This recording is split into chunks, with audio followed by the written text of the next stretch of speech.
एक ही मंदिर तो अभी लिया, तुम्हारे पिछवाड़े में आग लग गई है। अभी तो काशी और अयोध्या मथुरा बाकी है, उसमें तुम्हारा क्या हाल होगा? उसमें तो लग रहा है तुम देश छोड़ के भाग जाओगे। 5 एकड़ जमीन दी गई है, बनाओ उसमें हॉस्पिटल, हम देंगे चंदा, हम सपोर्ट करेंगे। ये हमारे देश का भाग्य है कि मोदी सरकार है। अगर देश का दुर्भाग्य होता कांग्रेस होती, आज हमारी बीजेपी ने क्योंकि हमारे राम के यहाँ से कोई खाली नहीं जाता, बीजेपी ने 5 एकड़ जमीन दी है मस्जिद के लिए। कांग्रेस होती ना, एक बिस्वा जमीन नहीं देती मंदिर के लिए, वहाँ मस्जिद बन चुकी होती है अभी तक। भगवान का दूसरा रूप डॉक्टर को बोला जाता है, लेकिन जब डॉक्टर भी कह देता है कि अब सिर्फ भगवान ही बचा सकता है, तो सर दवा काम नहीं आती, दुआ काम आती है। आप स्टूडेंट हो? मैं अभी भैया का आंसर जवाब दूंगा। भैया ने कहा कि जो मंदिर के आसपास जो जमीन बची है उसमें वो बननी चाहिए, हॉस्पिटल बननी चाहिए। इसको इसके लिए 5 एकड़ जमीन दी गई है, बनाओ उसमें हॉस्पिटल, हम देंगे चंदा, हम सपोर्ट करेंगे। अब मंदिर में, अब हर बात मंदिर में क्यों ले आते हैं? नहीं, वो देखो पॉलिटिकल बात नहीं, बात मेरी ये है कि जैसे हॉस्पिटल, किसी को मंदिर बनने से ऐतराज नहीं, लेकिन मैं कह रहा है कि उसी तरह से हमने सरकार मंदिर बनाने के लिए नहीं चुना था। हमने सरकार चुना था कि वो रोजगार पे बात करेंगे, शिक्षा पे बात करेंगे। सर मिला तो रोजगार, किसको नहीं मिला रोजगार आप बताइए? नहीं, अनएम्प्लॉयमेंट रेट कितना बढ़ गया, और सबसे ज़्यादा 20 से 24 साल की एज में अनएम्प्लॉयमेंट रेट 42 से ऊपर हो गया। ये डेटा अभी 3-4 दिन पहले रिलीज़ हुआ। तो मैं ये कह रहा, मेरा ये सवाल ये है कि जो मंदिर बनना है उसके लिए शंकराचार्य है, उसके लिए मठ हैं, पुजारी हैं, वो लोग देखेंगे। सरकार का फोकस उस पर नहीं होना चाहिए। क्यों नहीं होना चाहिए? सरकार तो धर्मनिरपेक्ष है ना, क्या वो मस्जिद भी ऐसे उद्घाटन करेंगे? क्यों नहीं होना चाहिए? एक बात बता दूं सर, ये हमारे देश का भाग्य है कि मोदी सरकार है। अगर देश का दुर्भाग्य होता कांग्रेस होती, आज हमारी बीजेपी ने क्योंकि हमारे राम के यहाँ से कोई खाली नहीं जाता, बीजेपी ने 5 एकड़ जमीन दी है मस्जिद के लिए। कांग्रेस होती ना, एक बिस्वा जमीन नहीं देती मंदिर के लिए, वहाँ मस्जिद बन चुकी होती है अभी तक। नहीं, कांग्रेस ने या बीजेपी ने तो नहीं दी, वो तो कोर्ट ने बोला कि 5 एकड़ उनको जमीन दी है, वो कोर्ट ने दिया उनको। इसलिए बोला क्योंकि बीजेपी सरकार है, बीजेपी की सरकार है, बीजेपी वालों ने ही कहा होगा, ठीक है। और एक बात बता दूं, ये भारत की पहली लीगल मस्जिद होगी जिस पे कोई एक्शन नहीं होगा, जिस पे कोई सवाल खड़े नहीं करेगा कि इस मस्जिद पे ये था। बाकी आप भारत की जितनी 11 लाख मस्जिदें हैं, 11 लाख मस्जिद की खुदाई कर लो, कोई ना कोई मूर्ति उसमें जरूर निकलेगी, लेकिन ये पहली मस्जिद होगी जिसमें ना मूर्ति निकलेगी ना कुछ निकलेगा। तो ये इतने दावे के साथ कैसे कह रहे हो कि हर जगह मंदिर निकलेगा? कैसे, ये कहाँ से तुम्हें पता है? ये कहाँ तुमने पढ़ा, ये कैसे मालूम है? 5 लाख से ज्यादा मंदिर तोड़े गए हैं हमारे भारत देश में, ये आपको पता है? पता है? 5 लाख से ज्यादा मस्जिद तोड़े गए, कब्जा किया गया है। और एक बात बता दूं, इस देश में जितने कब्रिस्तान बने हैं, अगर उसमें खेती की जाए तो 8 करोड़ लोगों को रोजगार भी मिल सकता है। हिंदुओं के लिए बस ज्ञान नहीं है, ये ज्ञान हमसे भी लिया करो कुछ। अच्छा ठीक है, तो बिहार में उप मुख्यमंत्री बोल रहे हैं कि आप बीमार पड़ोगे तो मंदिर जाओगे या हॉस्पिटल जाओगे, बताओ। सर एक बात बता दूं, भगवान का दूसरा रूप डॉक्टर को बोला जाता है, लेकिन जब डॉक्टर भी कह देता है कि अब सिर्फ भगवान ही बचा सकता है, तो सर दवा काम नहीं आती, दुआ काम आती है। तो उसको क्या बेड से उठा के मंदिर में ले जाके रख देते हैं? मंदिर में जब आप हॉस्पिटल जाते हैं तो सबसे पहले गेट में घुसते ही मंदिर आपको मिलता है। सबसे पहले आदमी हाथ जोड़ता है कि भगवान, आप जो भी एडमिट होता है उसके लिए दुआ मांगता है। तो जब दुआ दवा सब साथ करती है तब वो इंसान सही होता है। तो दवा भी जरूरी है और दुआ भी जरूरी है, मंदिर भी जरूरी है। जितना आप हॉस्पिटल कह रहे हो, हॉस्पिटल जरूरी मैं मानता हूँ, तो हॉस्पिटल जरूरी है। तो 5 एकड़ दी गई, जाके बनाओ हॉस्पिटल। तो मंदिर पे क्यों घुस जाते हो? एक ही मंदिर तो अभी लिया, तुम्हारे पिछवाड़े में आग लग गई है। अभी तो काशी और अयोध्या मथुरा बाकी है, उसमें तुम्हारा क्या हाल होगा? उसमें तो लग रहा है तुम देश छोड़ के भाग जाओगे।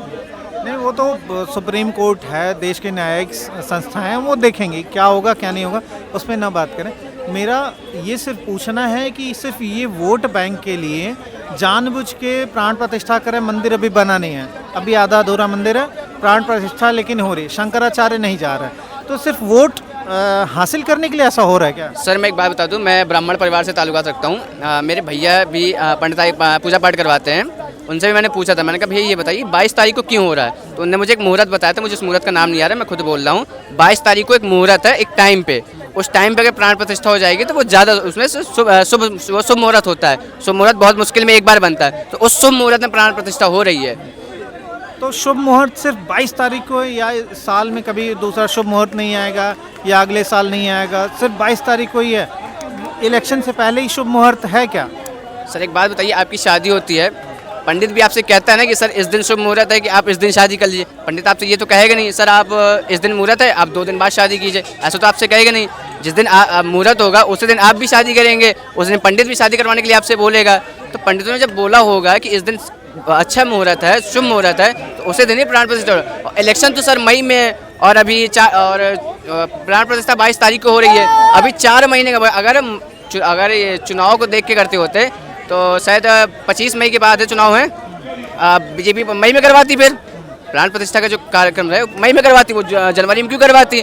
एक शुभ मुहूर्त है इसलिए वो 22 तारीख को करवा रही है। नहीं तो बीजेपी का ये है कि अयोध्या में 22 तारीख के बाद हर रोज 50,000 यात्रियों को, तीर्थालुओं को वहाँ पे दर्शन कराया जाएगा, वो उनके एजेंडे में शामिल।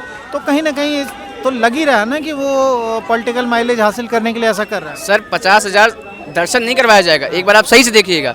50,000 लोग एक साथ दर्शन कर सकते हैं, इतना भव्य मंदिर वो बन रहा है। 50,000 लोगों को दर्शन नहीं करवाया जाएगा, 50,000 लोग एक साथ कर सकते हैं। हाँ एग्जैक्टली वही कि 50,000 लोग जो बाहर से आएंगे उनको बीजेपी कार्यकर्ता होंगे, वहाँ समिति बना के उनको दर्शन कराएंगे। खैर ये ज़रूरी है कि सरकार को इस तरह के आयोजनों से दूर रहना चाहिए। भाई हम सरकार हमारी धर्मनिरपेक्ष होनी चाहिए। वो मुस्लिम के लिए भी वो प्रधानमंत्री हैं नरेंद्र मोदी, हिंदू के लिए भी प्रधानमंत्री हैं, ईसाई के लिए भी हैं, सबके लिए हैं। तो क्या मतलब ऐसे आयोजनों से सरकार को दूर रहना चाहिए? क्यों दूर रहना चाहिए सर? मस्जिद भी देखिए बन रही है, किसी ने भी ऑब्जेक्शन नहीं दिया। मंदिर भी बन रही है, हमारे मुस्लिम भाई भी खुश हैं, कई मुस्लिम भाई खुश हैं। थोड़े जो दोगले होंगे ना, जिनके खूनों में औरंगजेब की निशानी होगी, बस वही नाखुश होंगे। बाकी कई मुस्लिम भाई है, यहाँ पे मैं आपको दिखा दूंगा, मुस्लिम भाई है, अपने खान साहब है, वो भी खुश हैं राम मंदिर बनने से। तो ये बिल्कुल कहना गलत है आपका कि धर्म की राजनीति नहीं कर रही है। धर्म की राजनीति बिल्कुल नहीं हो रही है। अगर धर्म की राजनीति करना होता बीजेपी को तो 5 एकड़ में मस्जिद नहीं बन रही होती। अब देखो कांग्रेस जो है कल से मणिपुर से वो निकाली भारत जोड़ो न्याय यात्रा, तो क्या उसका असर पड़ेगा क्या इन सब चीज़ों पे? सर कांग्रेस ने इससे पहले भारत जोड़ो यात्रा निकाला था, लात मार के 3 राज्यों से निकाल दिया गया था। अब ये चाहे न्याय यात्रा निकाले चाहे अन्याय यात्रा निकाले, 2 राज्यों से भी सफाया हो जाएगा। और 24 चुनाव के मई में इलेक्शन में मैं आपको लिख के देता हूँ ऑन कैमरा, ये 24 में अपना अस्तित्व ढूंढेंगे कि हमारे किस जमाने में कांग्रेस सरकार थी। मैं लिख के दे सकता हूँ। इस भरोसे का आधार क्या है? इतना गारंटी कैसे ले सकते हो? सर क्यों नहीं लें? ये बताइए, आप जो बोलते हैं कि ये बीजेपी हिंदू मुस्लिम करती है, बिल्कुल करती है।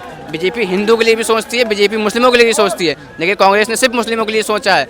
ये कैसे, मतलब क्या कोई आधार है इस बात का कि सिर्फ मुस्लिमों के लिए सोचती है कांग्रेस? कैसे कह रहे हो? क्यों नहीं सोचा? 2013 से पहले आप देख लीजिए कितने दंगे नहीं हुए। राम मंदिर के सेवकों पे गोली चलाई गई, कार सेवकों पे गोली चलाई गई। अभी वो तो कांग्रेस नहीं थी, वहाँ तो मुलायम सरकार थी ना। तो कांग्रेस आई, तो कांग्रेस भी ना, लेकिन 1947 में बंटवारा किसने किया था? कांग्रेस के लोगों ने। अभी बंगाल में एमसीडी के नेताओं ने 20 साधुओं को मारा है। कभी आपको ये सुनने में आया कि बीजेपी के कार्यकर्ताओं ने किसी को मारा है? सुनने में आया? नहीं आया। अभी राम मंदिर को बम से उड़ाने की धमकी दी गई, 2 लोगों ने बोला मुस्लिम नाम रख के बोला कि हमने किया, जबकि पता चला कि वो हिंदू नाम थे। तो ये तो बीजेपी ही करा रही है, बीजेपी का कार्यकर्ता निकला वो। सर एक बात बता दूं, धमकियां आती रहती है और धमकी देने वाले कभी नहीं आए। और जो बात बोले बम से उड़ाने की, अगर किसी के में बाप में भी हिम्मत है तो राम मंदिर का हाथ लगा के दिखा दे। अगर हाथ लगाया तो हाथ काट के उसी जगह लगा दिया जाएगा। हिंदू अब जाग चुका है, हिंदू अब बैठेगा नहीं, बहुत हो गया, बहुत दब चुका हिंदू। अच्छा आपने बोला हिंदू अब जाग चुका है, इसका मतलब पहले सो रहा था? पहले दबाया गया था, हिंदुओं के साथ अत्याचार किया गया था, गोधरा कांड हुआ, साधुओं को और ट्रेन जला दी गई, कार से गोली चलाई गई, उसमें हिंदुओं को दबाया गया। इसलिए हिंदू जाग चुका है, हिंदू देख चुका है कि अब हमारी सरकार है, ये हिंदुओं की सरकार है। और हिंदू इसमें जब से बीजेपी आई है तब से हिंदुओं के पक्ष में बहुत सरकार ने सपोर्ट किया है। कांग्रेस ने एक सपोर्ट आप मेरे को बता दीजिए कि कांग्रेस ने हिंदुओं पर ये सपोर्ट किया है, एक सपोर्ट आप मुझे बता दीजिए।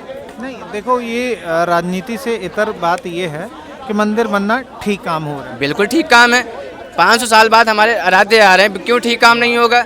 500 साल बाद आराध्य आ रहे हैं और मस्जिदें बन रही है, भारत की सबसे बड़ी मस्जिद बन रही है। मुस्लिम भाई भी खुश है, हिंदू भाई भी खुश है। मैं खुद बोल रहा हूँ मैं खुश हूँ, क्योंकि हमारे राम के यहाँ से कोई खाली नहीं जाता है।